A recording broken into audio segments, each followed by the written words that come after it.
Serious. What is your ghost story? My dad's story, not mine. Early 1980s, he is working a summer job at Yellowstone National Park, Wyoming. One day he and his friend Mark hiked up to the top of one of the mountains. They set up their tent inside an Indian pit, a man-made hole dug out by Native Americans hundreds of years ago. The Indian pits were either used as hunting blinds, or spots where young braves came to for their vision quest. Late in the night, my dad wakes up and has to use the bathroom. Number 1. He crawled out of the tent, out of the pit, and went walking a respectable distance away from the tent. Suddenly he felt a hand on his shoulder pull him backwards. My dad calls out, "Hey Mark, what are you doing?" He turns around, turns on his flashlight, and there is nobody there. He shines the light at his feet, and discovers that his next couple steps would have taken him directly over a steep cliff. He did his business and hurried back to the tent. The next morning the two friends are waking up and his buddy says to him, "I know this sounds crazy, but I woke up in the middle of the night and I swear to you, there was an Indian man standing outside our tent." Whatever really happened that night, my dad is alive, he met my mom in Yellowstone, and here I am writing this story to you today. Years ago, two friends and I were camping in fall in a small tent, staggered with two of our heads on one side and one on the other. It was a silent and still night with fog developing in the moist PNW woods. What sounds like a muffled voice on a cell phone starts coming out from the center of the tent between all our heads. I heard someone keep asking, "Hello? Can you hear me? Hello?" My friend asks, "Are you hearing that?" At once we all sit up and start shuffling around in the tent looking for the phone. There is no phone in the tent. I look to my friend on the other side of the tent and ask what they heard. It sounded like someone saying, "Hello? Can you hear me?" We all agree this is what we heard, and that the sound was coming from the other side of the tent. The next morning we find all our cell phones sitting in the car still, and there's no cell reception at the campground. Still sends shivers up my spine. From the time I was about 12 to 17 years old, I lived in what I believe was a haunted house. I've never had experiences like I had in that house since moving out. A few specific memories come to mind. Once I was hanging up laundry in my closet. I heard someone whisper my name in my ear, clear as day. I'd never sprinted out of a room so fast. Another time my sister and I had friends over and we decided to use a tape recorded to ask questions to the ghosts like they do on those paranormal shows. We played the tape not expecting to hear anything and could hear a very soft voice say, "I'm in the closet." We were sitting near a small closet in the basement. My parents eventually decided to sell the house. We moved into a new place before selling this place. My sister stopped by the house after there had been a couple of showings to turn out the lights in the house. She went to turn off the lights in the basement, which had multiple light switches. One was at the far end of the basement away from the stairs. She turned off the light and swears she heard heavy footfalls of someone running towards her. She ran out of the house without turning out the rest of the lights and locked the door. That was the last time either of us went back until we were in the neighborhood and the new owners offered to show us the renovations they made. Nothing happened then, but they did ask us if we wanted to babysit their kids. We politely declined. My family moved into a somewhat older house on a lot of land when I was 7. We had the most wonderful Akita at the time, a breed known for protecting its family. My dad traveled a lot, so my mom would often be home with just us 3 kids and the dog. One day we get home from wherever, and Pluto is at the top of the stairs growling. Refuses to go down there. My mom naturally feared someone had broken in, so she made me, my older brother, and my little sister go sit in the car with 10-year-old brother in the driver's seat, telling us if she wasn't back in 10 minutes to leave and find somewhere to call the police. This was before cell phones. She ventured back into the house with a knife. Came back out a few minutes later, and hadn't found anything. So we went on with our lives.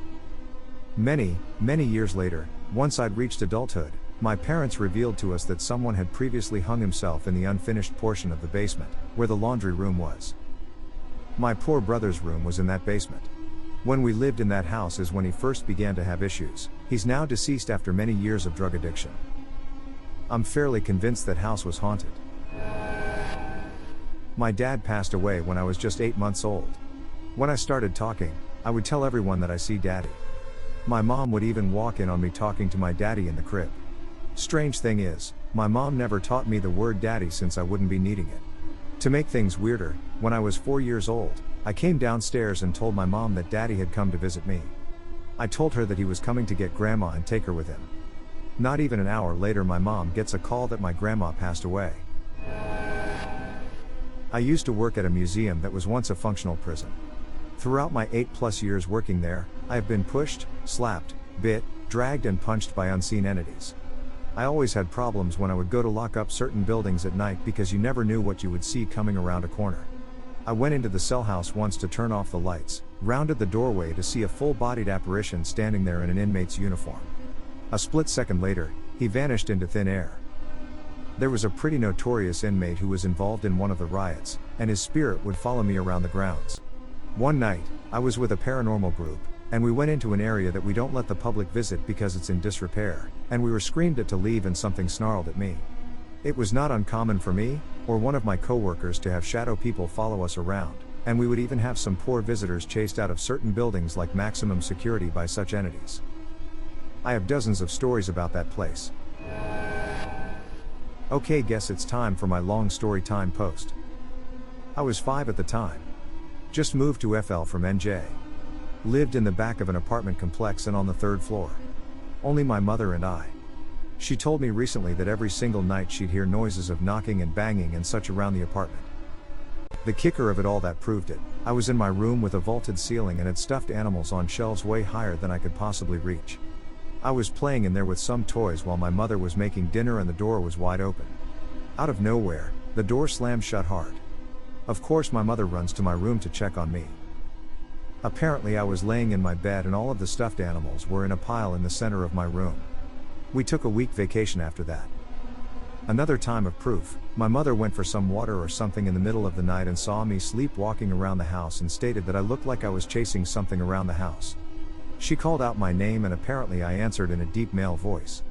She then ran out of the house and didn't return till morning. Don't blame her. Still get chills thinking about this shit. There were so many more than just this. Whenever I get sick, I get the same nightmare over and over. Background story, my room has a bed with a metal bed frame and I'm a very messy person. Anyway, so, when I get a cold or the flu, I get the same dream of a scary lady who seems to be in her 30s with very tangled black hair, fungus-covered skin and glowing silver eyes sitting on my bed frame. I can't move and she's just sitting and watching me for hours. She never moves, just sits there. Then towards the end, she becomes me and I'm looking down at myself. Well, one time I was extremely sick and all I could really do was sleep. So, one of the times I went to sleep, I woke up in the dream or in real life, I really don't know, and a gargoyle was sitting on my chest holding me down to where I could only use my eyes to look around. I was forced to look at my closet, which was very messy when I went to sleep, and it was exactly how I left it. The socks on the floor were exactly where I left them. The only difference was there was a 7 feet tall demon-like thing in my closet with yellow eyes, big claws, red wings with spikes and a dragon-like head. It walked closer and closer to me until I woke up screaming. I told my dad about this days later and he said he had the same dream years ago. It was creepy because we both described the demon the same way and my mom confirmed that this was exactly how he described the demon years ago. The only difference was that in his dream the demon tried to drag him underground. I was at this really old bar in Queens, New York. Probably older than McSorley's Ale House. It was opened in the 1800s.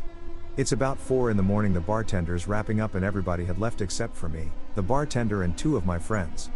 The bar was officially closed. However, I watched a person walk out of a set of doors in the back of the bar, walk along the wall and walk into another door at the other end of the bar. I said hello to the person but there was no response. I remember thinking he was dressed really funny. I knew no one else but us were supposed to be there, so I asked the bartender who that could be. She didn't see them, but one of the other people there did.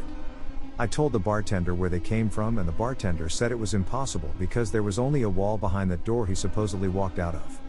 Apparently the room behind the door was sealed up after renovations many years ago. At first they thought we were lying, but then as we approached the door to open it so she could show me that there was nothing but a wall behind it, the lights flickered for about a good whole minute, and during that flickering 2 doors on an old wooden bookshelf in the bar opened up and a book came flying off of the shelf. I also recall that it got very cold in the bar. At this point everyone is really freaked out and we rushed to close up and leave. There have been plenty of ghost stories about this bar and I do have a few other freaky experiences that have happened in this bar to me personally. However, this one is by far the most vivid and seen by more than one person. I'm choosing to omit the name of the bar because I don't want to turn it into some crazy ghost hunting spot. It's still my local dive and I like being able to get a seat at the bar.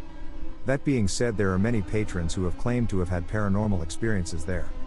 It's up to you if you want to trust a bunch of drunks about their stories. I was always skeptical and even had tried to write off past experiences as weird but coincidence. I was sure if I did some investigating I could scientifically explain the things that happened. Like weird noises and voices, etc. However, after that incident I am a true believer that place is haunted.